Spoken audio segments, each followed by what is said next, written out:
ನಿನ್ನೆ ತಡರಾತ್ರಿ ತಿರುಪತಿಯಲ್ಲಿ ನಡೆದಿರತಕ್ಕಂತಹ ದುರ್ಘಟನೆಗೆ ಬಹಳಷ್ಟು ಜನ ಬೇಸರವನ್ನು ವ್ಯಕ್ತಪಡಿಸಿದ್ದಾರೆ. ನಾನೀಗ ಅದೇ ಸ್ಥಳದಲ್ಲಿ ನಿಂತ್ಕೊಂಡಿದ್ದೀನಿ. ಈ ಸ್ಥಳ ಬೈರಾಗಿ ಪಟೇಡ ಅನ್ನುವಂತಹ ಸ್ಥಳ. ಈ ಒಂದು ಪಾರ್ಕ್ ಏನಿದೆ, ನನ್ನ ಹಿಂಭಾಗದಲ್ಲಿ ಕಾಣಿಸ್ತಾ ಇರುವಂತಹ ಪಾರ್ಕು, ಇದೇ ಪಾರ್ಕಿನ ಒಳಗಡೆಗೆ ನಿನ್ನೆ ಬಹಳಷ್ಟು ಜನರನ್ನ ಈ ಒಂದು ಕ್ಯೂಗೆ ಹೋಗುವಂತಹ ಸಂದರ್ಭದಲ್ಲಿ, ಅಂದ್ರೆ ಟೋಕನ್ ಅನ್ನ ಕಲೆಕ್ಟ್ ಮಾಡುವಂತಹ ಸಂದರ್ಭದಲ್ಲಿ ಬಹಳಷ್ಟು ಜನ ಬಂದಿದ್ದಾರೆ ಅಂತ ಈ ಬೈರಾಗಿ ಪಟೇಡ ರಾಮನಾಯ್ಡು ಅನ್ನುವಂತಹ ಹೈಸ್ಕೂಲ್ನ ಪಾರ್ಕ್ ಮತ್ತೆ ಈ ಒಂದು ಸ್ಥಳ, ಈ ಎರಡೂ ಸ್ಥಳದಲ್ಲಿ ಏನಂದ್ರೆ ಜನರನ್ನ ಇಟ್ಟಿದ್ರು. ಬಹಳಷ್ಟು ಜನ ಏಕಾಏಕಿ ಬಂದಿರುವಂತಹ ಕಾರಣಕ್ಕಾಗಿ ಜನರನ್ನ ಏನಂದ್ರೆ ಎಲ್ಲಿ ಕಳಿಸಬೇಕು ಅಂತ ಗೊತ್ತಾಗದೇ ಇರುವಂತಹ ಕಾರಣಕ್ಕಾಗಿ ಪಾರ್ಕ್ ನಲ್ಲಿ ಅವರಿಗೆ ಇರೋದಕ್ಕೆ ವ್ಯವಸ್ಥೆಯನ್ನ ಮಾಡಿದ್ರು. ಅದಾದ್ಮೇಲೆ ಏನಾಗುತ್ತೆ ಅಂದ್ರೆ ಒಬ್ಬ ಮಹಿಳೆಗೆ ಎದೆನೋವು ಕಾಣಿಸ್ಕೊಳ್ಳುತ್ತೆ. ಆ ಎದೆನೋವು ಕಾಣಿಸ್ಕೊಂಡಿರುವಂತಹ ಕಾರಣಕ್ಕಾಗಿ ಆ ಮಹಿಳೆ ಪೊಲೀಸರ ಹತ್ರ ಮನವಿಯನ್ನ ಮಾಡ್ಕೋತಾಳೆ. ಪೊಲೀಸ್ ಹತ್ರ ಮನವಿಯನ್ನ ಮಾಡ್ಕೊಂಡು ನನಗೆ ಹೊರಗಡೆ ಹೋಗೋದಕ್ಕೆ ಅವಕಾಶ ಮಾಡ್ಕೊಡಿ ಅಂತ. ಅದಕ್ಕೆ ಪೊಲೀಸರು ಸಹಿತ ಈ ಗೇಟ್ಗಳೇನು ಕಾಣಿಸ್ತಿದಾವಲ್ಲ, ಅಂದ್ರೆ ಈ ಪಾರ್ಕ್ಗೆ ಗೇಟ್ಗಳಿದಾವೆ, ಈ ಗೇಟ್ಗಳನ್ನ ಓಪನ್ ಮಾಡ್ತಾರೆ. ಆದ್ರೆ ಜನರು ಅಲ್ಲಿ ತಪ್ಪು ಕಲ್ಪನೆಯನ್ನ ಮಾಡಿಕೊಂಡು, ಅಂದ್ರೆ ತಮಗೆ ಬೇಕಾಗಿರುವಂತಹ ಒಬ್ಬ ವ್ಯಕ್ತಿಗೆ ಏನಂದ್ರೆ ಟಿಕೆಟ್ ತೆಗೆದುಕೊಳ್ಳೋದಕ್ಕೆ ಅವಕಾಶವನ್ನ ಮಾಡಿಕೊಡ್ತಿದ್ದಾರೆ ಅಂತ ತಿಳ್ಕೊಂಡು ಏಕಾಏಕಿ ಎಲ್ಲ ಒಳಗಡೆ ಪಾರ್ಕ್ನ ಒಳಗಡೆ ಭಾಗದಲ್ಲಿರುವಂತಹ ಜನರೆಲ್ಲರೂ ಸಹಿತ ಏಕಾಏಕಿ ನುಗ್ಗಿರುವಂತಹ ಕಾರಣಕ್ಕಾಗಿ ಈ ಒಂದು ಸಂದರ್ಭದಲ್ಲಿ ಕಾಲ್ತುಳಿತ ಆಗುತ್ತೆ. ಕಾಲ್ತುಳಿತ ಆಗಿ ಮೊದಲು ಮಹಿಳೆ ಏನಂದ್ರೆ ಕೆಳಗೆ ಬೀಳ್ತಾಳೆ. ಕೆಳಗೆ ಬಿದ್ದಂತಹ ಸಂದರ್ಭದಲ್ಲಿ ಅವರಿಗೆ ಏನಂದ್ರೆ ಎದೆನೋವು ಕಾಣಿಸ್ಕೊಂಡು ಅಲ್ಲಿ ಅವರು ಸ್ಥಳದಲ್ಲೇ, ನಾನು ನಿಂತಿರುವಂತಹ ಸ್ಥಳ ಇದು, ಈ ಸ್ಥಳದಲ್ಲೇ ಪ್ರಾಣವನ್ನ ಕಳ್ಕೊಳ್ತಾರೆ. ತದನಂತರ ಏಕಾಏಕಿ ಅಷ್ಟು ಜನ ಬಂದಿರುವಂತಹ ಕಾರಣಕ್ಕಾಗಿ 4 ಜನ ಇದೇ ಸ್ಥಳದಲ್ಲಿ ಏನಂದ್ರೆ ತಮ್ಮ ಪ್ರಾಣವನ್ನ ಕಳ್ಕೊಳ್ತಾರೆ. ಈ ಸ್ಥಳಕ್ಕೆ ಯಾಕೆ ಅಂತಂದ್ರೆ ಇಲ್ಲಿಂದ ಈ ಪಾರ್ಕ್ ಇಂದ ಹಿಂಗೆ ಬರುವಂತಹ ಸಂದರ್ಭದಲ್ಲಿ ನೇರವಾಗಿ ನನ್ನ ಎಡಭಾಗದಲ್ಲಿ ನೋಡಿದ್ರೆ ಗೊತ್ತಾಗುತ್ತೆ ನಿಮ್ಗೆ, ಇಲ್ಲಿಂದನೇ ಅಲ್ಲಿ ಅಂದ್ರೆ ಕೌಂಟರ್ ಗಳಿಗೆ ಹೋಗೋದಕ್ಕೆ ಅವಕಾಶವನ್ನ ಮಾಡಿಕೊಡ್ಲಾಗಿತ್ತು. ಕೌಂಟರ್ ಗಳಿಗೆ ಹೋಗೋದಕ್ಕೆ ಅವಕಾಶ ಹೇಗಿದೆ ಅಂದ್ರೆ ಈ ಪಾರ್ಕಿನ ಎಂಟ್ರಿಯನ್ನ ಕೊಟ್ಟು ನೇರವಾಗಿ ಈ ರೀತಿಯಾಗಿ ಏನು ಕೌಂಟರ್ಗೆ ಹೋಗೋದಕ್ಕೆ ದಾರಿಯನ್ನ ಮಾಡಿದಾರಲ್ಲ, ಈ ದಾರಿಯ ಮೂಲಕವಾಗಿ ಹೋಗಬೇಕಾಗಿತ್ತು. ಆದ್ರೆ ಏಕಾಏಕಿ ಬಂದಿರುವಂತಹ ಕಾರಣಕ್ಕಾಗಿ ಸ್ಥಳದಲ್ಲೇ ಬಹಳಷ್ಟು ಜನ ಏನಂತಂದ್ರೆ ನೆಲಕ್ಕೆ ಬೀಳುತ್ತಾರೆ.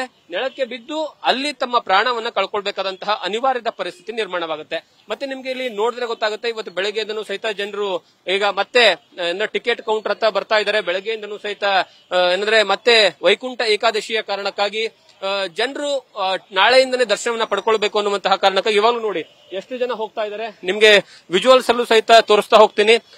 ಬೆಳಗ್ಗೆಯಿಂದನೂ ಸಹಿತ ಮತ್ತೆ ರಾತ್ರಿಯ ಘಟನೆ ಆದ್ಮೇಲೂ ಬೆಳಗ್ಗೆ ಮತ್ತೆ ಕೌಂಟರ್ ಯಥಾವತ್ತಾಗಿ ಆರಂಭ ಆಗುತ್ತೆ. ಆರಂಭ ಆದಂತಹ ಕಾರಣಕ್ಕಾಗಿ ಈಗಾಗಲೇ ಬಹಳಷ್ಟು ಜನ ಭಕ್ತಾದಿಗಳು ಬಂದು ಮತ್ತೆ ಕೌಂಟರ್ ಅಲ್ಲಿ ಟಿಕೆಟ್ ಅನ್ನ ಪಡ್ಕೊಳ್ಳೋದಕ್ಕೆ ಏನಂದ್ರೆ ಹೋಗ್ತಾ ಇದ್ದಾರೆ. ಅದರ ಜೊತೆಗೆ ಇವತ್ತು ಇದೇ ಒಂದು ಘಟನಾ ಸ್ಥಳಕ್ಕೆ ಚಂದ್ರಬಾಬು ನಾಯ್ಡು ಸಹಿತ ಬರ್ತಾರೆ. ಬೆಳಗ್ಗೆ 11 ಗಂಟೆಗೆ ಬರ್ತಾರೆ. ಬಂದು ಸ್ಥಳ ಮಹಜರುವನ್ನ ಮಾಡುವಂತದ್ದು, ಅಂದ್ರೆ ಸ್ಥಳ ಪರಿಶೀಲನೆ ಮಾಡುವಂತಹ ಕೆಲಸವನ್ನ ಮಾಡ್ತಾರೆ. ಘಟನೆಗೆ ಕಾರಣ ಏನು ಮತ್ತೆ ಘಟನೆಗೆ ಆ ಸಂದರ್ಭದಲ್ಲಿ ಆಗಿರುವಂತಹ ಅಚಾತುರ್ಯ ಏನು ಅನ್ನುವಂತಹ ಮಾಹಿತಿಯನ್ನು ಸ್ವತಃ ಪೊಲೀಸರಿಂದ ಮಾಹಿತಿಯನ್ನು ಕಲೆ ಹಾಕುವಂತಹ ಕೆಲಸವನ್ನ ಮಾಡ್ತಾರೆ. ಒಟ್ಟು ಇದೇ ಸ್ಥಳದಲ್ಲಿ ನಡೆದಿರತಕ್ಕಂತಹ ಘಟನೆಯ ಕಾರಣಕ್ಕಾಗಿ ಒಟ್ಟು 20 ರಿಂದ 25 ಜನರಿಗೆ ಗಂಭೀರವಾದಂತಹ ಗಾಯಗಳಾಗಿದ್ದಾವೆ. ಅವರ ಎಲ್ಲಾ ರೋಗಿಗಳನ್ನ, ಎಲ್ಲಾ ಗಾಯಾಳುಗಳನ್ನ ಈಗಾಗಲೇ ಆಸ್ಪತ್ರೆಗೆ, ರಿಜು ಅನ್ನುವಂತಹ ತಿರುಪತಿಯಲ್ಲಿರುವಂತಹ ಆಸ್ಪತ್ರೆಗೆ ಅವರನ್ನ ಶಿಫ್ಟ್ ಮಾಡುವಂತಹ ಕೆಲಸವನ್ನ ಮಾಡಲಾಗಿದೆ. ಅದರ ಜೊತೆಗೆ ಅವರಿಗೆ ಹೆಚ್ಚಿನ ಟ್ರೀಟ್ಮೆಂಟ್ ಗಾಗಿ ಬೇರೆ ಬೇರೆ ಖಾಸಗಿ ಆಸ್ಪತ್ರೆಗಳಿಗೂ ಸಹಿತ ಶಿಫ್ಟ್ ಮಾಡುವಂತಹ ಕೆಲಸವನ್ನ ಮಾಡಿದ್ದಾರೆ. ಮತ್ತೆ ನೀವು ಈ ಕೌಂಟರ್ ಏನಂದ್ರೆ ಗೇಟ್ ಏನು ಕಾಣಿಸ್ತಿದೆಯಲ್ಲ, ಇಲ್ಲಿ ಸುಸಜ್ಜಿತವಾದಂತಹ ವ್ಯವಸ್ಥೆಯನ್ನ ಮಾಡಿದ್ದಾರೆ. ಆದ್ರೆ ಬೇಕಾಯಕ್ಕೆ ಬಹಳಷ್ಟು ಜನ ಬಂದಿರುವಂತಹ ಕಾರಣಕ್ಕಾಗಿ ಅವರನ್ನ ಮೊದಲು ಪಾರ್ಕ್ ನಲ್ಲಿ ಇಟ್ಟು ತದನಂತರ ಅವರನ್ನ ಅಂದ್ರೆ ಈ ಸರತಿ ಸಾಲಿನಲ್ಲಿ ಬಿಡುವಂತಹ ಲೆಕ್ಕಾಚಾರ ಪೊಲೀಸರದಾಗಿರುತ್ತೆ. ಆದ್ರೆ ಪೊಲೀಸರ ಲೆಕ್ಕಾಚಾರ ಉಲ್ಟಾ ಆಗಿರುವಂತಹ ಕಾರಣಕ್ಕಾಗಿ ಬಹಳಷ್ಟು ಜನ ತಮ್ಮ ಪ್ರಾಣವನ್ನ ಕಳ್ಕೊಳ್ಬೇಕಾದಂತಹ ಅನಿವಾರ್ಯದ ಪರಿಸ್ಥಿತಿ ನಿರ್ಮಾಣವಾಗಿದೆ.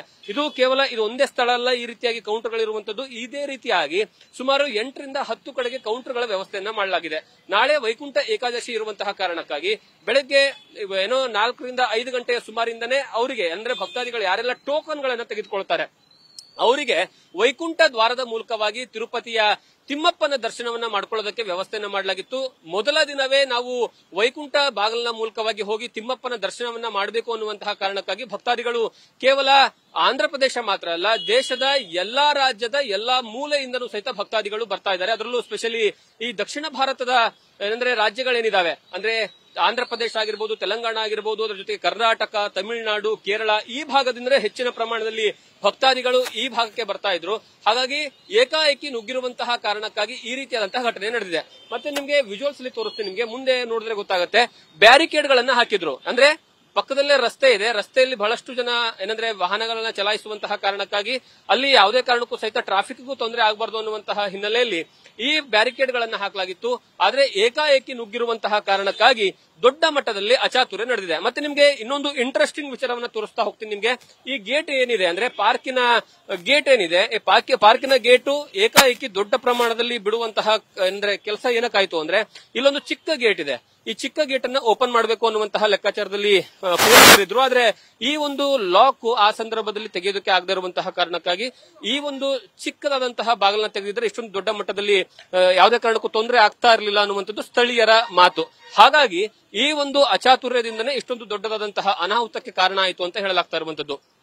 ಕ್ಯಾಮರಾ ಪರ್ಸನ್ ಭೈರೇಶ್ ಜೊತೆಗೆ Jagadish Kashampur, news first, Tirupati. News first ನಿರ್ಭೀತಿಯಿಂದ ನಿಮ್ಮ ಪರವಾಗಿ.